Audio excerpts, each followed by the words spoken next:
everyone. Thank you so much for attending tonight. Hi, Jen. We really appreciate everyone coming out. We're very excited. We have Dakota with us here tonight to talk about his experience with hemophilia and how he hasn't let it stop him from living this exciting and fulfilling life, and how you can do the same, whether it's for your own personal life or if you're a caregiver. I do want to say thank you to everyone who took the hemophilia survey. I'm pleased to say that there was record time that we were able to close it because of all the participants we had. So we're very thankful for that, and we appreciate all your effort for participating with that. So I am going to let Dakota take over in a few seconds.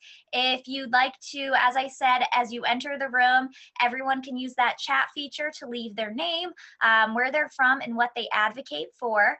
We're going to have Dakota share his presentation, and then at the end, we're going to open up for Q&A. So if you have any questions throughout the presentation, feel free to leave them in that chat box, and we'll get to them towards the end. So perfect timing. Dakota just popped up there. So I'm going to hand it over to you, Dakota.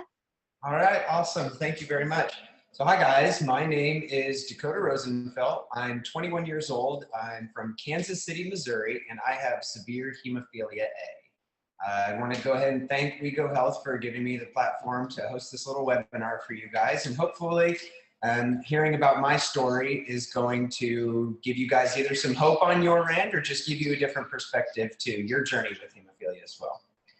The first area that I wanted to touch on with this was growing up with a bleeding disorder. Everybody's story is different. That's probably my favorite thing about the hemophilia community. Not one person's story is just like the others. I'm fortunate enough to know people who have been veterans of the hemophilia community, who've been in it since the 50s, 60s, have lived through the awful AIDS epidemic that we had happen with HIV. Some of those people from the older era, if you want to call it that, if some of them are watching, they'll probably get really mad at me for saying that. Some of them from the older era, they are honestly some of my biggest heroes in this community, because they've shown what it's like not only to live with hemophilia, but to also be affected by something that wasn't their fault, to push through it and to keep being strong and to keep advocating very well for the hemophilia community. Starting out when I was younger, there were tons of times where my mom, she did not want me to feel like I was spun glass. There were many people who thought, okay, hemophilia, so he basically should probably live in a bubble. He's gonna get cut super easy. He's going to bleed out from a paper cut. He's going to be walking, fall down, and have to go to the emergency room because he bumped his leg. And that was something that I'm fortunate my family they tackled it proactively, and they made sure that that wasn't going to be what everybody thought. I've had my fair share of incidents when I was a child. As my mom might tell you, there was times where I fractured my skull falling backwards down the stairs. And, that kind of put a funny turn, or that kind of took away the funny turn, excuse me, from the saying that my mom always said, treat then beat. So, actually she's here right now. Mom, come over here and wave at the camera. She actually came. She wanted to be here for part of this. My grandma came too. Grandma, you want to come say hi too? Come here, don't be shy. Come here. Hey guys! Guys, this is Kim Rosenfelt, my mother, and then my grandmother, Sandy Hennessy, she actually came as well. Hi. We're his cheerleading team. All the people in the chat, they're like, hi Kim, hi guys. Hi! All right, get back over there. So no, like I said, I was very fortunate to have people that were gonna push me to do, outside of what was expected of me, having a allegedly debilitating bleeding disorder. One of those, also one of my favorite memories, believe it or not, was also one of my most painful. It was when I got a third-degree burn from four-wheel. So again, they didn't want me to live with limits, so what do? They buy their kid a three-wheeler and say, go have fun, kid. So after sending me out there with no safety equipment or any, no, I'm just kidding. I was totally padded up. I mean, I might as well have been wrapped in bubble wrap. Went out there, had an incident with the three-wheeler. I ended up getting a third-degree burn. And I learned a lot from it. Granted, at the time I was in first grade, but it taught me a lot of, okay, so I'm a hemophiliac. I'm not spun glass, but I'm tapered glass. I gotta have some type of boundaries here. So that was kind of a little wake up call. Going off of that, continuing through the childhood years, it's important to make a routine.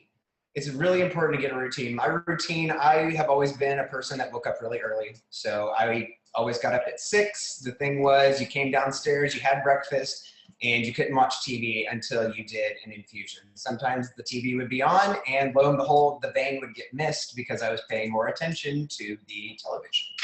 Well, I had to adjust that one just a little bit, but the importance of having a routine is you wake up in the mornings, you know what you're supposed to do, and that is probably the best as far as ensuring you have constant medicine, you have constant adequate care. I'm probably of the last generation, maybe the guys that are one generation below me, I'm probably of the last generation that actually had to deal with not having, or with having a lifetime cap on my insurance. So when I was younger, I did not get to treat prophylactically, as many of the older men and women in the hemophilia community can also attest to. Prophylactic treatment was not a commonly accepted thing. There wasn't enough data out there at the time to support it was, medically necessary to pump these kids full of thousands and thousands of dollars worth of medication, even when they weren't hurting, because there wasn't enough evidence to support that it actually caused issues in the long run. So about 2010, I think that's when the ACA was passed, wherever the provision went in where we were no longer able to be discriminated against for a pre-existing condition. And we also got lifetime caps eradicated. Insurance companies couldn't say, we're only gonna pay you $1 million, or we're only gonna pay $10 million worth of stuff. Couldn't do that anymore, which is awesome. So about that time, for kids that weren't on studies, that was pretty much when the golden era, I guess, if you will, of having a bleeding disorder started, if you want to call it that. I volunteer every year at Hemophilia Camp here in the Midwest Hemophilia Association. I have always attended camp since I was old enough. I think seven was my first year. I was 7 years old my first year. I'm 21. I'll be 22 when camp happens this year, and I have not missed a year. Some people know the story, others people don't, but I actually quit a job working at it was a retail pharmacy here in Kansas City. I actually quit a job there because they would not let me off for hemophilia camp. And they said, you either go to that or you either go to that or you don't have or you either come here or you go to that and you don't have a job. And I was like, well, I'm gonna go to that and not have a job. So I've never missed hemophilia camp. I'm never going to miss hemophilia camp. That's one of the biggest things. That's where I learned to self-infuse.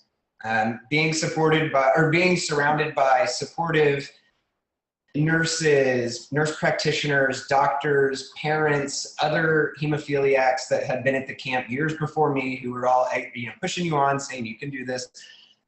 That's something that you can never re-experience. That's something that you're always going to hold with you for as long as you live, as one of the most moving instances.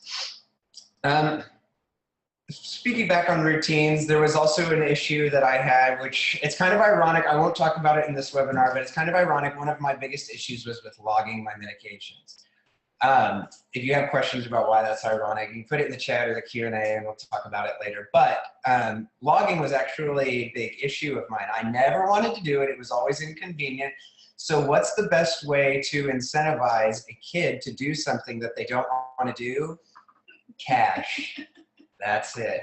My mom, she would actually say, every time you fill up a treatment log, we will give you $10. And lo and behold, I was figuring out infusions I'd done 6 months ago that I forgot to log. And let me tell you, I logged as many as I could as soon as they put that in. And then they come in with all their bureaucratic red tape and say there's stipulations. It has to be done within the last 2 weeks. And it's just, yeah, we're not going to get into that because she's right here. I can't talk about her. Plus, this is recorded, I'm pretty sure. So, but along with logging, it's important to stick to your schedule. Some people's treatment schedules are Monday, Wednesday, Friday. Some of them are, Monday, Thursday, Saturday. Some people, their dosing's all over the place. I'm every other day now. I have been for the last couple couple of years. I always just treat every other day because it's easy to forget. Did I do one yesterday? No. Okay, I got to do it today.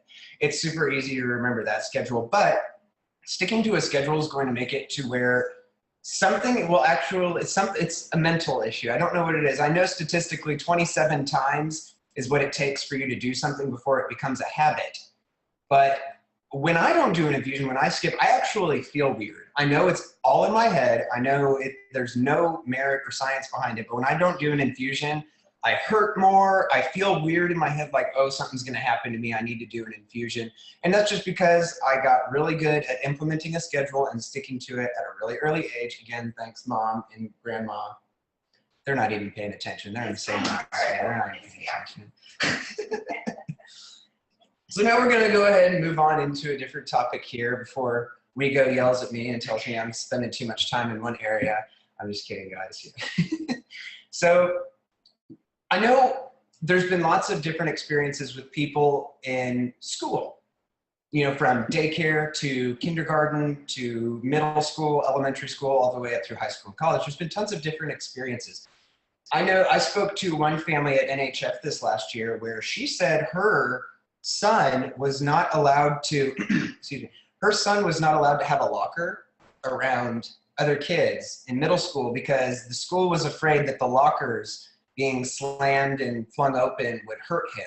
So in an effort to advocate for the hemophilia community and let people know that that is not necessary, the mom basically went in, the mom of my friend here that I got to meet at NHS this year, she went in and she basically said, okay, you're alienating him and you're making him feel like an outlier. And they go, well, he's hurt and we don't want to be liable for any damage that might occur to him. Like damage that might occur to him, that made it sound like he was an object or he was an object or something. It was so weird. So that's one of the big reasons that people, you know, not just like myself, but everybody else, or not just me, but others like myself, we all try to advocate against the fact, I will say it again, we are not spun glass. You don't have to take special precautions. When I was a kid in kindergarten, I was told I had to play on the rubber top. So we had the black top at my elementary school, and then we had the gravel area, and then we had a special part of the playground called the rubber top. I wasn't allowed to leave the rubber top for I don't know, it was probably a good 2 or 3 months until I finally had it. Mom talked to the school. That got taken care of course, because she knows how to yell. So no, they were pretty perceptive to it. At least that was my understanding. But, you know, and as luck would have it, once Mom went in there and told them that I didn't need to play on the rubber top, I fall off the monkey bars. I hit my head. I more than likely had a head bleed. And at that time, I was too young to know, like I knew if I had a head bleed or anything in the torso that it was a big deal. But I anticipated the school calling my mom once I fell off the monkey bars and told the nurse that I had hit my head and that something was wrong. Well, they didn't say anything all day. So here I am going, you know, lo and behold, I probably had a head bleed all day long. And I mean, to be quite honest, I'm surprised that school is still standing, because when they told her at the end of the day that I had hit my head and it had been hours since that happened, I'm surprised that school didn't get flattened. Oh, it was something. It was a good day. That's probably for any new families that might be tuned in and watching. That's probably one of the most important things is constant communication with your kid's school. And it doesn't matter if it's daycare, kindergarten, even up through high school and college. Okay, I'll take that back. College, they should probably be pretty self-sufficient by now. If they're not, have them come talk to me, we'll fix it. But if you have a constant line of communication with your kid's school, there's always going to be that understanding that they have. My schools, for instance, my mom had a very good constant line of communication with them, even my grandma. They had a very good constant line of communication to where if the school had a question, it was a call or a text away. It wasn't a letter sent home to the parents that maybe I would have shoved in my book bag and forgotten about to give to mom, or maybe it was in there with a detention slip I didn't want to show them, so I tried to hide it, one of those things. So good communication, good communication too means your kid's not going to be able to get away with anything, parents, so pay attention to that too. But the communication thing is probably key as far as sending your kids to school. I mean, it might be hard the first couple of times, and of course I don't have kids, so I can't speak to that, but sending your kids away for the first time to go to school might be a little nerve-wracking, but outside of that, as long as you have a good line of communication with the people that they're around throughout the day, I think you're gonna be just fine. Do you, since you have a child with hemophilia that you sent to school, do you wanna speak to that? There's a couple of parents tuned in here. Maybe later. Maybe, are you sure right now? It's right now. Are you sure? Positive. Okay, well, we'll get to that in the Q&A area, I guess. So she's a little camera shy right now, I suppose. Yeah, anyways. Another good tactic for new families also, I don't know, I see that my friend Vanessa is tuned in right now. She might be able to speak to this too. I think a good number of people actually keep Factor in the nurse's office at school. I know we did, and a couple good friends of mine, I know they did as well. Vanessa's probably got the youngest kids. She's probably got the youngest kids of everybody tuned in that I know of right now. Oh, there she is. She just replied in the chat. Yes, they definitely do. That's probably the most important thing as far as making sure they get treatment, because had I had Factor when immediately after I fell off the monkey bars and hit my head, it wouldn't have turned into such a big deal, because once you're infused, there's only so much that people can do. You just kind of got to sit back and wait for you to feel better. But having a supply at school, that's probably a pretty important aspect that a lot of people might overlook. You think people overlook that type of stuff? Yeah. Yeah, they do. Mom's shaking her head like, yeah, that's pretty much overlooked. But she was smart. She got it. Of course. So, oh, yes, exactly. My college days, once you get into college, it's not as traumatic. Right now, I'm in pharmacy school at the University of Missouri, Kansas City School of Pharmacy here in Kansas City.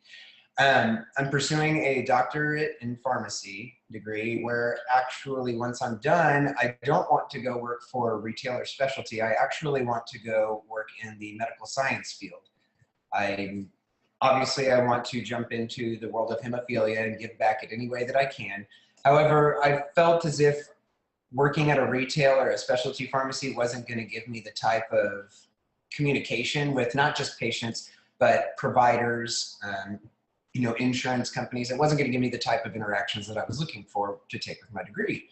So now that I'm here, I've gotten really, really good at time management. Time management is probably one of the single most important things whenever it comes to having a bleeding disorder.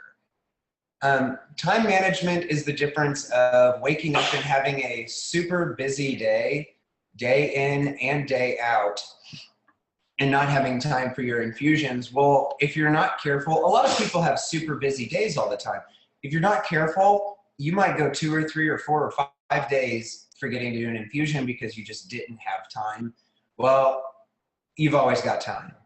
There's always time to do an infusion. It takes a total of 5 to 10 minutes for people that are self-capable of doing it that quickly. Sometimes it's different if you have an inhibitor. Those infusions are a bit more daunting, unfortunately. And those people, my heart goes out to them. Fortunately, I've never had one, so I've never had to go through that. And I can guarantee they would definitely shake their heads and say, I wish it took 5 to 10 minutes, because sometimes those things can turn into hour-long endeavors. But time management is one of the most important things with having a bleeding disorder, is just so that you can make sure that your bleeding disorder should not run your life. You should run your bleeding disorder. However, your bleeding disorder might get the upper hand on you if you don't listen to it every now and then. So making time for your bleeding disorder, it's kind of like a crazy ex-girlfriend or even a crazy girlfriend. You kind of have to make time for them every now and then. If you don't make time for them, they get mad. So think of hemophilia as a crazy girlfriend. That's what I want to put. I like that. I like that a lot, actually. You have to make time for them.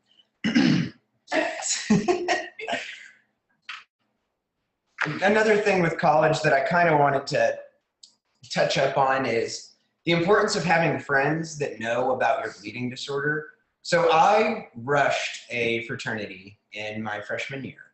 I did not go through with it. I didn't go all the way to become a fraternity member. It wasn't a time commitment I was able to give, given all the other things that I was working on at the time. It wasn't something that I was going to be able to give my undivided attention, and I didn't think I could give back to them what they were going to be able to give me. So I didn't feel like it was fair to become a member.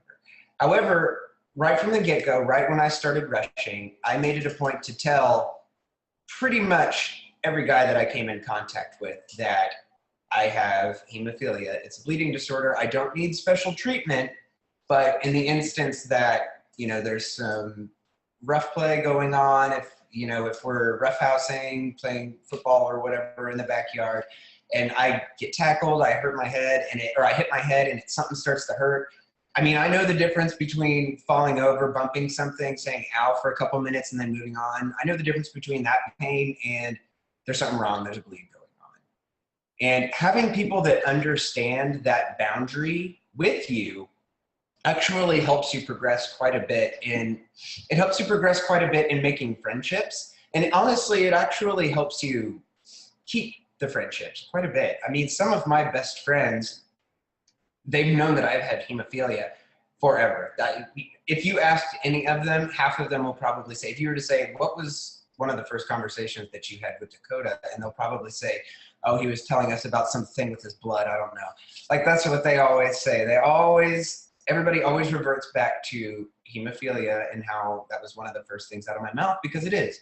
It's super important for you to be able to go in, be comfortable with your condition, to talk about it, and to make sure that others are just as educated as you are. Fortunately, there's plenty others in the hemophilia community, aside from myself, that are great at advocating. We go to public events and talk about it. I just did a speech at NHF, actually, in front of a pretty packed room. It was pretty packed. Yes, standing room only. Yeah, Mom says standing room only. I went and spoke there just on behalf of the hemophilia community, kind of sharing my story with them as well.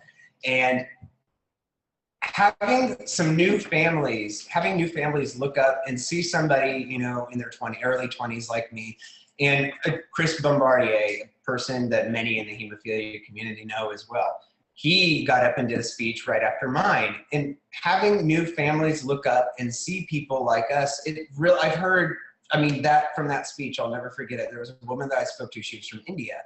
And she said that her family was just newly diagnosed. Her son was just newly diagnosed with hemophilia. And she said it was so inspiring to see people up there speaking, on behalf of the community who have taken control of their condition and are living full, happy lives.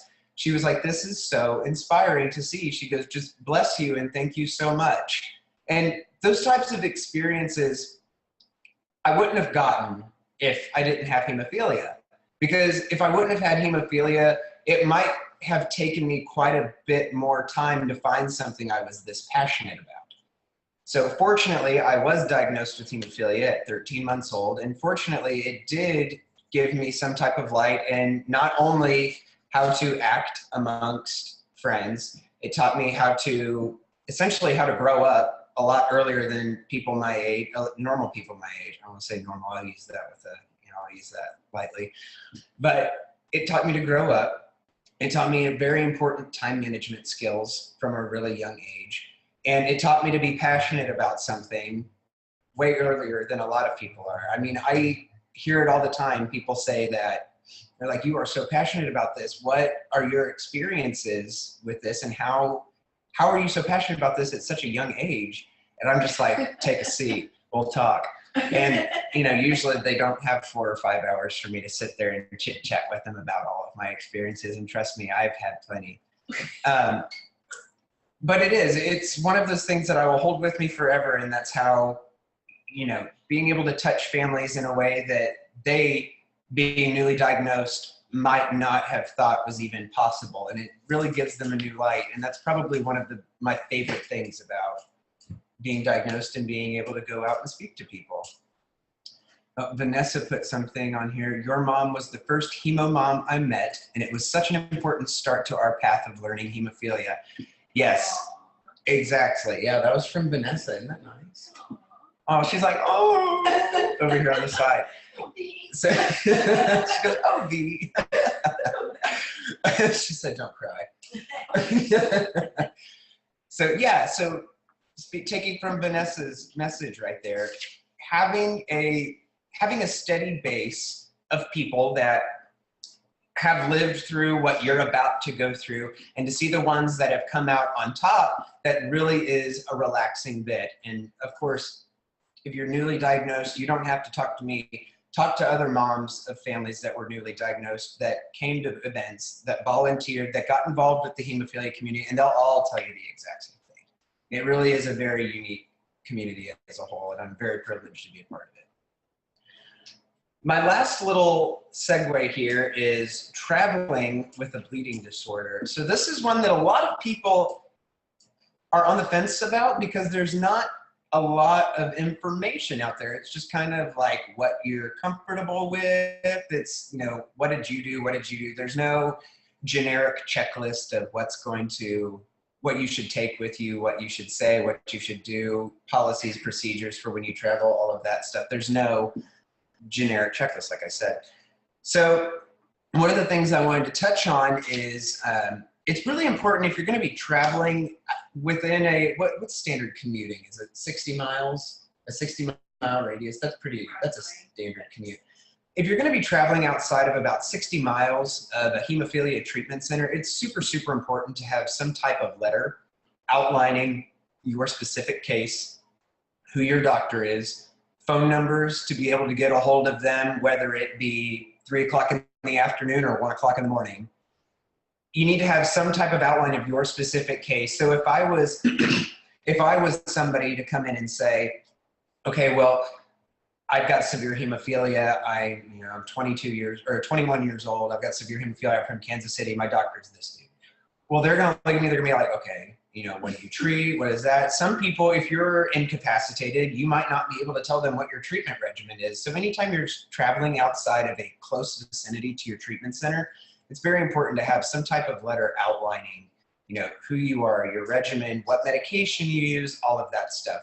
Whenever Vanessa actually put a really good point on here, knowing the local hemophilia treatment centers where you're going to be going, that's great. So I know one of the features actually I heard about from, I'm not sure if the Kansas City one does it or not, but I heard about one from one of the Northeast hemophilia treatment centers. They'll actually call ahead. So if you tell them like, hey, I'm going to Denver this weekend, they will actually call the treatment center in Denver and just give them a heads up that, hey, there's a severe hemophiliac coming. He may or may not be prone to need emergency assistance every now and then. So just be aware, have it on your radar that they could be coming in. And having a medical alert is probably the next most important thing. Yes, I have it on. My mother's all like, oh, wow, you're actually wearing it? Yes, I'm wearing it. I always wear it. What are you talking about? I never go without it all the time. Yeah. But having a medical alert whenever you're traveling anywhere in the United States, even if you're just traveling to work, it's super important, because if you're to get into a car crash, if you're to, fall off of something, God forbid, and you hit your head and you become incapacitated, well, if they don't know that you have a severe bleeding disorder, you're basically triaged with everybody else. You're going to get the same thing. You're probably going to get some aspirin. Which everybody knows hemophiliacs shouldn't have that. And if you say, okay, no aspirin, they're probably going to be like, okay, well, we can give you ibuprofen instead. Well, we can't have that either. So having a medical alert that outlines just the basic rules of no NSAIDs, what factor you treat, your doctor, and their phone number would probably, and your condition, of course, would probably be the best idea. I've switched from, I had a bracelet at first. I wore a bracelet, and then I ended up transitioning to the dog tag. How old was I when I first started wearing a dog tag? 12 or 13 is when I started wearing a dog tag. But the dog tag gave me more flexibility, just because a bracelet I felt kind of got clunky and annoying to have on all the time. But the dog tag I could take on and off freely, and that's why my mother keeps telling me, oh, you're wearing it this time. Yes, I'm wearing it this time. I haven't lost this one, except I will admit we buy them in bulk just in case they do get lost, because it happens on occasion. Another thing on, let's move on here. I'm rambling about my medical alert and my lack of confidence in wearing it all the time. Another thing that's pretty important when you're traveling, this might be something I'm going to ask the audience, and then you guys can just put it as a Q&A or a comment on here. Does anybody out there have a special carrying device whenever you take your medication with you? For instance, I have some really good insulin wallets. They were manufactured insulin wallets. You stick them in water for 30 minutes, they swell, and they actually hold, I think it's 50 degrees or something like that. It's just a nice temperature to have factor sit at. And I've got 2 insulin wallets that I take all of my factor with every single time I travel. It doesn't matter if it's too cold outside, it's going to keep the factor warm enough so that it doesn't freeze. And if it's too hot outside, it at least keeps the temperature down inside to the 60s or something like that. So it's not the end of the world if it gets a little hot for just a little bit, but you're not wanting it to get too hot. I believe there's actually one factor out now. I'm not allowed, I don't know if I'm allowed to talk about factor names, but there's actually one factor out there that lets your temperature, it lets the temperature get up to like 80 degrees or something like that. I mean, some people are like, that's not that big of a deal. Well, yeah, 80 degrees is kind of a big deal for factor to be able to sit at and be stable. So they might not necessarily need an insulin wallet or a cooler to travel with their stuff in, but I highly recommend getting some type of insulin wallet or carrying your factor inside of a cooler bag, just because it's going to make sure that it keeps it, at the very least, room temperature and not letting it get too hot. For new families, a lot of parents might be concerned with sending your kid to a friend's house for the first time for a sleepover or for a hangout. Depending on how far away, now if you have to fly to the kid's house, obviously you need to bring your factor, but if the kid lives just a couple of blocks away, parents, you can leave their factor at home. They don't need to go over with a night sack of all of their supplies and medications. If they bump their head or something serious happens, have, again, good communication with the parents of the kid that you're sending your child over there. I'd hope you'd talk to their parents. I don't know, my parents never talked to my friends' parents. Yeah, we did. Okay, yeah, never mind, that was a lie. I just got chastised for that one.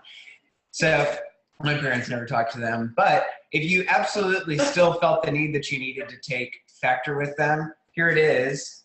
Here's my insulin wallets. It's got the inner, I think this brand's really good. I've had these things for over a year and they still go strong. You can put them in water, they freeze, and then once you're done, you just let them dry out and they're perfectly good to use again as soon as you're ready for them. They've got a little outer pouch to keep the cool in, and then here's the actual gel thing. This just swells up to get really, really fat.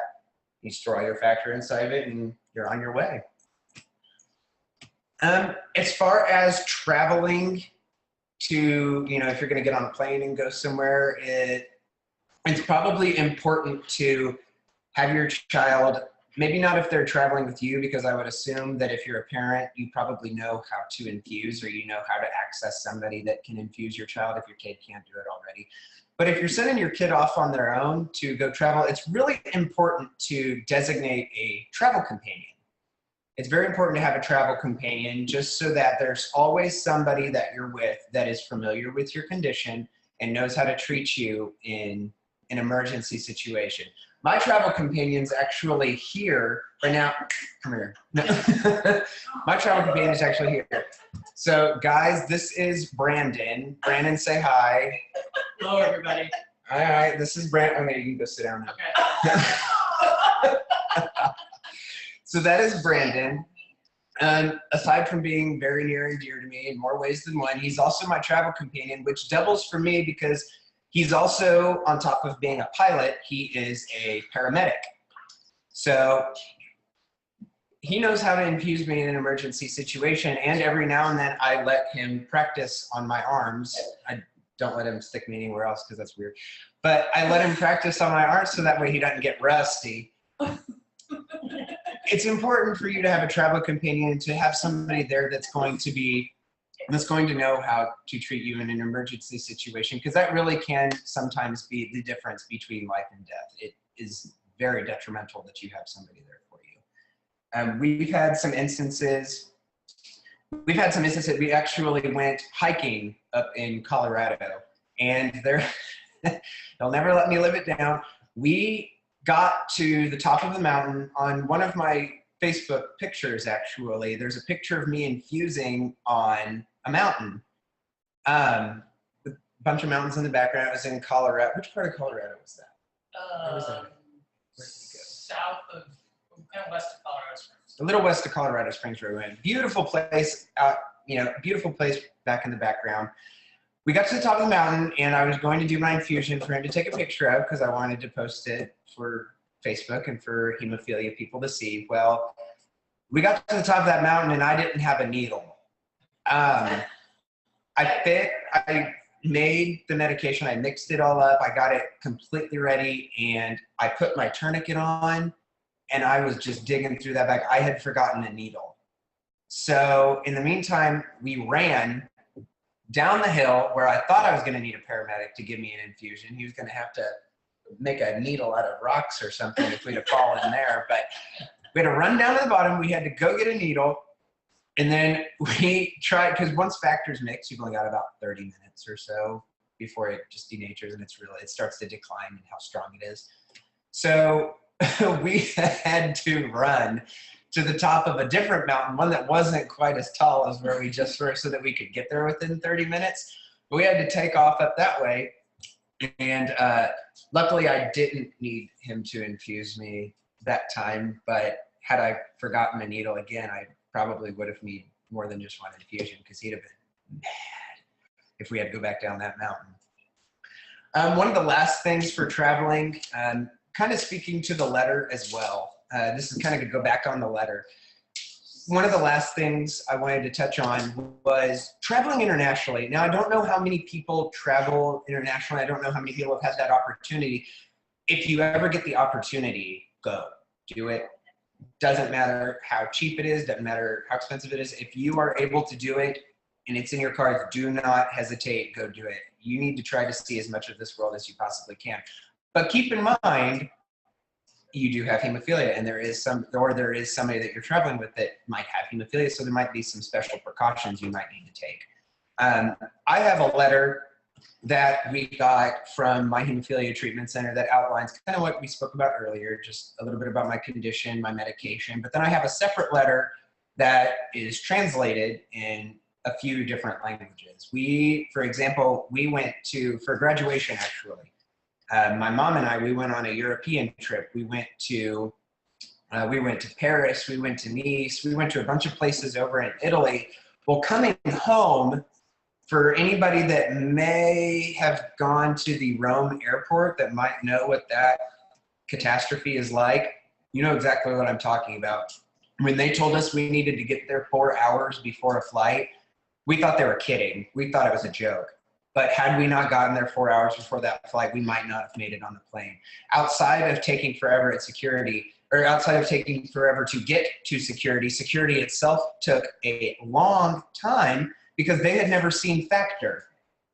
They saw these vials and they basically accused us of drug pushing. They didn't know what they were. They didn't know why, some people from America would be trying to get on a plane in Europe to America with these vials. I mean, we had been gone for 2 weeks, so I had a ton of factor with me. We brought enough for 100% every other day, or every day, and we only had, I think I was infusing 50% every other day at the time. So we had a ton of extra factor we were trying to get through, and they had never seen it. So having that letter, and also Vanessa also just brought up a good point again, checking the country's guidelines. Some countries have, like I know, for example, Europe as a whole, it's not country per country specific, but Europe as a whole has guidelines as far as how much factor you can have on you at any given time, how much you can travel with. There's not really a bar on that in the United States as far as how much medicine you can travel with, but they do question what you're doing a little bit. If you walk up, you know how they say you're not supposed to have more than 3 ounces of liquid or what have you inside of a bag. Well, when you walk up and you've got 15 infusions, I mean, those mills add up quick. And I've had some people ask me questions whenever I'll be gone for an extended period of time. Like, why do you have that much liquid? Why do you need all of that? So it is important to check guidelines. Thank you Thank you, Vanessa, for bringing that in. And I didn't even know this. Apparently, Spain, you cannot ship in. You can't ship factor to. I wasn't familiar with that, so thanks for touching on that too, Vanessa. Well, guys, just as a closing remark, that's really all I've got. Just for any new families that might be watching, just remember, just because you are diagnosed with hemophilia or just because your new son or new daughter was diagnosed with hemophilia is not the end of the world. There are tons and tons and tons of people that you can reach out to at any given point. There's tons of Facebook groups, Twitter accounts, everything full of support and full of people that are able to answer any question that you might have. My information, you can reach out to me. You know my first and last name. Send me a friend request on Facebook. Send me a message. I'll see to it that I answer in a timely manner, and I can get back to you and answer any questions that you may have. Wigo, you want to chime in? It's phenomenal. Someone who's not in the hemophilia community, I took away so much. I learned so much, and I've got to say, you and the whole crew there, hilarious. You guys, really, it's been a great night. I do have a few questions. One is for Mom, so she can totally stay off camera if she'd like. Okay. You can relay the message, or she can pop on camera. It's totally up to her. But what is the biggest advice for a mom who is newly diagnosed, or any parent who has a child that's newly diagnosed? What would you say the biggest, your best advice could be? All right, she's going to sit behind the camera, but she's going to answer this question. Okay. All right. Oh, never mind. She just got some confidence. Here she comes. Mom. Woo! It's not confident. Wow. Sorry, it's not confident. So I don't really have any one good word of advice for any of the moms, but one of the things that I can say that I took away from having a child with hemophilia, we didn't have hemophilia in our family. We didn't have any bleeding disorders. It was completely new to us. And one of the things was to learn as much as we could. We got active in groups and got involved with the community. I just felt like learning as much as I could about it. And then one of the other things is I never ever used hemophilia as an excuse to avoid anything or to not do anything. For example, one day, I think one of the funniest things was Dakota came up to me. He really didn't want to go to school. And he said, "Mom, my ankle hurts so bad. I really, really, really do not want to go to school today." And I said, "Here's some crutches. I'll see you after school." So I mean, we never ever used hemophilia as an excuse not to do anything. And it was such a small part of our world. We treated him when it was necessary, and we also used Dakota's hemophilia to be able to educate other people. He talked about how he's always talked to all the kids about his hemophilia and made it very public knowledge. Well, he was in 2nd grade and wanted to show everybody he had to have an infusion. He was hurt at school. He didn't want to do his infusion in the nurse's office. He wanted to do it there in front of his classmates in 2nd grade. So, it's just, he's always been a little show off and wanted to, I wanted to educate everybody. So, but I think that just being involved and just learning as much as you can about it, not being afraid of it, but just educating yourself and others. I think that's really important. And that's really, so it's not really one thing to take away from it. It's a good question. I'll be honest. I understand, but yes, it's good. Communication and not holding back. I think that's a great answer. It is very easy to hold back, especially out of fear for any parent. So that is a very important lesson to keep in mind in this community. Absolutely. Okay. And to that, Dakota, what would your advice be for a child that's, having hemophilia? What's some advice that they could deal with, making sure that their parents trust them and, they feel comfortable with it? Kind of like what I was speaking on the whole webinar, essentially, it's just having a good line of communication is really the best. Like, you want to know that I'm assuming your question is more for, sending your kids off with other people, correct? Mm-hmm. Yeah, so really communication is key. You want to be able to trust the people that you're going to be spending. Ask questions. It's a plus if the people that are going to be watching your kid have a medical background of sorts. It's a plus if, they have dealt with any type of chronic condition, so they might know. And chronic condition is limited, not just limited to hemophilia. I mean, the odds of having a friend in school that also has hemophilia and you're going to send your kids to that, that's slim to none. But look at hypertension, look at cholesterol, all of those are chronic conditions. And if you have knowledge of how important it is to manage one chronic condition, it's not too hard to reapply to a different condition, even though it might not be the exact same thing. So ask questions, communicate constantly, build trust. And we actually had a friend of mine growing up. She was an RN at a hospital, and she actually wanted to do my infusion a few times. Susan, remember Susan? She actually wanted to do my infusions a few times because she was like, I would feel better if you trusted him coming over to our house more, knowing so that I can infuse him if there was an issue. So do you mind if I practiced and then my arm became a dummy for like 2 weeks so that she could get it down? But I mean, looking back at it, that was actually pretty cool of her to offer. That's pretty cool for her to offer to want to practice on me, want to get the hang of it. And I don't think that that's too far out of the ordinary. I feel like that might... Yeah, she actually taught my mom, I just found out. She actually taught my mother how to infuse me. So I can't imagine that there's, only one Susan out there. I'm sure there's tons of other moms that would love to tackle the situation and try to get it done themselves.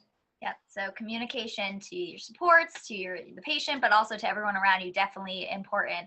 We also have, if anyone else has any questions, feel free to leave them in the chat, but we do want to know, where did you get the medical wallet that you had, and maybe what the brand was of that? Yeah, so the medical wallet that I've got, it's Frio, F-R-I-O. They're just Frio insulin bags. I think you can get them on Amazon. If you can't get them on Amazon, it's a person site. We found them initially. It was like a little startup type thing. But you can just go online and type in Frio, cooling products is the exact name on there. But, I mean, they work great. I've had mine for over a year, almost 2 years. They work perfect. Great. All right. Well, I think that we covered all questions. I just want to say thank you. That was really great. Everyone had great insight that, is on the outside of the hemophilia community, but also I saw the chat going the entire time. Everyone was really into your points and sharing, and that's really, the point of this. We really want to get education out and awareness and have the community come together. I know at the beginning I said, we had a survey available. I'm entering it into the chat now. If anyone wants to take it, please feel free to. There is an incentive of a $35 Amazon gift card, so that's always a plus. So if you want to take the survey, it's right in the link. Feel free to do that. Thank you, Dakota. Thank you, Mom and Grandma. We appreciate it. And Brendan, we're really glad you guys could all join us tonight. And I hope you all have a wonderful night. Yeah, absolutely. You guys too.